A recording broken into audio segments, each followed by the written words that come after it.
Guys আজকে আমরা যেতে চলেছি ওয়েস্ট বেঙ্গলের বিগেস্ট ফ্লাওয়ার গার্ডেন খিরাইতে। তো চলো বেশি না দেরি করে যাওয়া যাক।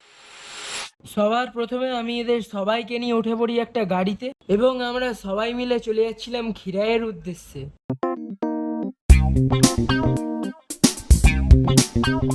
গাইস আমরা এখানে এখন চা খেতে দাঁড়িয়েছি। আমরা খাবো না চা। চা খাওয়া যাচ্ছে। তো গাইস ফাইনালি আমরা এখন চলে এসেছি খিরাইতে।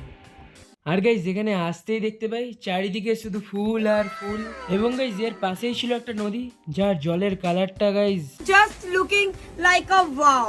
এখানে এসে দেখতে পাই এখানে তো পেয়ারা মাখাও বিক্রি হচ্ছে, তাই তো পেয়ারা মাখাটা ট্রাই করার জন্য এক প্লেট পেয়ারা মাখা নিলাম এবং গাইস হালকার ওপর দিয়ে পেট পুজোটাও সেরে নিলাম। আমি এখন গাইস খিরাই ঘুরতে থাকি, তোমরা করে দাও চ্যানেলটিকে সাবস্ক্রাইব।